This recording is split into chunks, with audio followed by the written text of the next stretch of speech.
수익률을 단기간 끌어올릴 수 있을 만한 종목 발굴해서 소개해드리는 고수의 영역 이어가겠습니다. 다만 초보 투자자분들께서는 유의하셔야겠네요. 지난주 이 시간 김병진 전문가가 제시해드린 종목 있죠? 수익률 내고 있습니다. 에스텍파마였죠. 장중 고가 기준으로 했을 때 수익률이 4.5% 챙기고 있습니다. 가격 전략 잠시 다시 정리해드리면요. 목표가 10,000원, 손절가 8,400원 기억해 두셨다가 많은 수익들 챙겨가시길 바랍니다. 오늘도 어떤 종목 가지고 오셨을지 참 궁금한데 오늘은 강호진 전문가가 준비하고 있습니다. 전문가님, 정말 뜨겁고 강한 종목 이런 걸로 준비하셨어요? 네, 아무래도 좀 변동성이 커질 수 있는 종목으로 제가 준비를 해봤습니다. 그래서 오늘 말씀드릴 종목은 이 코스모 화학이라는 종목인데 이 기업의 주된 이 사업 부분을 살펴보게 되면 이산화티타늄을 좀 발굴하고 좀 판매를 하는 그런 기업이라고 볼 수 있습니다. 근데 이제 국내 유일 기업이기 때문에 그 부분에 대해서는 시장 점유율이 좀 높다 이렇게 말씀을 드릴 수가 있겠는데 이 이산화티타늄 같은 경우에는 백색 원료로 뭐 선크림이나 아니면 페인트 뭐 여러 가지 산업 분야에서 좀 필요로 하는 그런 재료라고 보시면 되겠습니다. 그렇다 보니까 아무래도 매출 비중이 한쪽으로 쏠리는 그런 위험은 없는 기업이라고 말씀을 드릴 수가 있겠고요. 근데 이제 최근의 흐름을 좀 살펴보게 되면 사실 주가 하락이 좀 깊었습니다. 근데 그 이유를 살펴보게 되면 이 미중 무역 분쟁으로 인해서 이 중국에서도 역시 이산화티타늄을 이렇게 채굴을 하게 되는데 이제 그 부분이 아무래도 미국으로 갈 것이 다른 유럽이나 동남아 시장으로 수출이 되게 되면서 이 코스모 화학의 시장 점유율이 좀 줄어들게 되었습니다. 그런데 이제 환경 규제가 계속적으로 심해지고 있는 중국이기 때문에 그 부분에 대해서 가격이 좀 높아지고 있기 때문에 좀 반사 이익을 얻을 수 있는 그런 부분, 그런 모멘텀도 가지고 있는 상황이고요. 그리고 이 코스모 화학 같은 경우에는 2011년부터 이 황산 코발트라는 것을 좀 국내적으로 좀 독점 판매를 하고 있는 상태입니다. 그래서 이 2차 전지, 이 전기차 시장이 갑자기 급성장을 보이게 되면서 주가 역시 크게 상승이 좀 나와 주었습니다. 그래서 이때 2017년에 보시면은 이 저점 대비해서 아주 큰 상승을 보였었던 그런 모습이 확인이 되고 있는데요. 근데 이 코발트라는 것이 지난해 이 1톤당 95,000달러까지 올라갔었던 게 지금 32,000달러 수준으로 한 3분의 1 토막이 났기 때문에 그로 인해서 이 주가 조정도 같이 나온 그런 모습이 확인이 되고 있습니다. 근데 여기서 살펴봐야 될 것은 이 코발트 가격이 어느 정도 저점을 형성을 하고 반등이 나와주고 있는 상태이고요. 게다가 추가적으로 하나 말씀을 드리면 이 전기차 판매 수준을 보게 되면은 전년 동기 대비했을 때 이 66%가 증가를 한 상태입니다. 근데 이제 앞으로 이 글로벌적으로 봤을 때 전기차 판매 대수는 계속적으로 증가를 할 것이고 또 국내만 보더라도 이 현대차와 기아차, 이 디젤 판매 대수가 점점 줄어들고 있는 모습이 나타나고 있습니다. 그래서 점점 이 친환경 자동차로 이어질 가능성이 상당히 높고요. 이 수소차에 대한 모멘텀, 요즘 테마가 강하게 형성이 됐지만 아직까지는 이 대중화가 되기는 조금 이르다고 볼 수가 있습니다. 그렇기 때문에 이 전기차 시장에 대한 모멘텀 아직 살아있다, 이렇게 좀 말씀을 드릴 수가 있겠고요.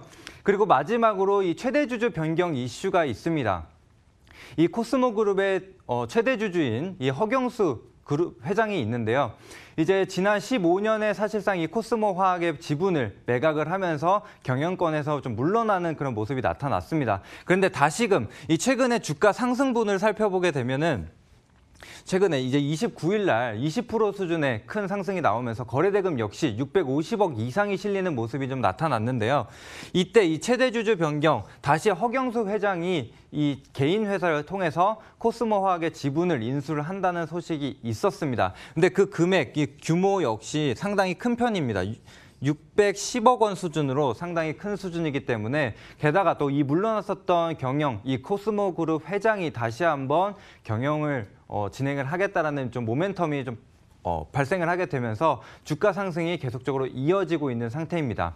그래서 일단은 뭐 기술적으로 한번 살펴보게 되면은 지금 고가 부근에서 계속적으로 횡보를 하고 있는 모습이 나타나고 있습니다. 그래서 기간 조정이 이어지고 있다고 볼 수가 있고요.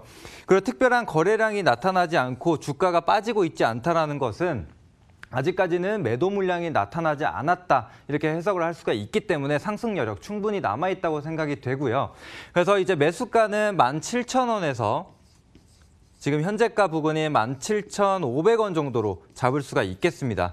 그래서 일단 하단으로 봤을 때는 뭐 손절가 같은 경우에는 한 15,000원 부근, 기준선이 형성이 되어 있는 15,000원 부근으로 잡을 수가 있겠고요. 그리고 목표가 같은 경우에는 지난 고점이 형성이 되어 있는 한 2만 원 정도로 한번 잡고 보시면 되겠습니다.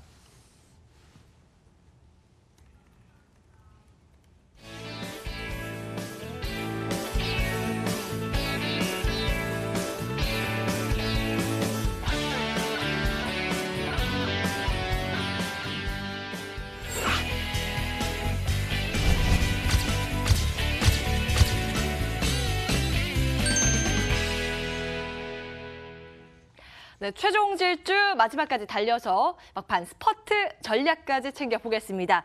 앞서서 잠깐 저희 홈페이지 고지를 해드려야겠네요. 지금 이상톡에 하늘사랑님께서 제 건 상담 안 해주시나요? 이런 글을 올려주셔서요. 저희 방송 중에도 못다 도와드린 상담은 홈페이지를 통해서 받으실 수 있거든요. 저희 이상투자그룹 전문가가 직접 한 분 한 분 자세한 상담 도와드리겠습니다. 검색창에 주식 온에어 검색하시고 홈페이지 들어오시면 되겠습니다. 자, 그러면 전략 짧게 한번 챙겨볼까요? 오늘 시장 힘이 없습니다. 어떤 관점으로 챙겨봐야 될까요? 김병진 전문가님. 네. ADL 지표상으로 봤을 때 상승 종목과 하락 종목이 반반입니다. 지수가 고점임에도 불구하고 이렇게 반반이라는 거는 아직까지는 우려되는 매물이 나오지 않고 있다라고 생각이 들고요. 이제 내일 모레죠. 이제 곧 이제 FOMC 관련해서 이제 금리 인상, 뭐 인하 이런 거를 의견을 표출할 겁니다. 거기서 인하를 아니면 인상을 하지 않는다라는 의견이 그대로 간다 하면은 국내 증시 조금 더 상승할 수 있지 않을까 생각이 듭니다. 좀 기대를 가지고 계시군요. 강호진 전문가께서도 동의하세요. 전문가님 의견 주세요. 네, 뭐 최근 시장을 살펴보게 되면 사실 테마주 위주로 수급이 쏠리기도 했지만 이 지수의 반등을 한번 생각을 해보자면 결국에는 기관과 외국인 이 메이저 수급이 유입이 되게 되면서 지수가 상승이 나오고 있습니다. 그렇다라는 것은 이 우량주와 실적주 역시나 좀 반등을 보이고 있다 이렇게 해석을 할 수가 있는데요. 그래서 너무 테마주에 집중을 하는 게 아니라 이제 4분기에 좀 호실적으로 기록을 했던 아니면 지난해 좀 호실적으로 기록을 했었던 종목들 실적주 위주로 한번 살펴보시고 선침해하셔서 충분히 한번 수익을 노려보셔도 좋을 것 같습니다. 이제는 테마보다 실적에 다시 돌아가서 체크를 해보자라는 내용까지 전해드렸습니다. 참고해 보시고요. 온앵커와 함께하는 주식 온에어 오늘 준비된 순서는 여기까지입니다. 오늘 진진두 케미에 여러분 흠뻑 빠지셨죠? 지금까지 이상투자그룹 강호진 전문가, 김병진 전문가 함께했고요. 저도 여기에서 인사드리겠습니다. 여러분 내일도 오후 1시에 가볍고 편한 마음으로 놀러오세요. 기다리겠습니다. 함께해 주신 여러분 고맙습니다.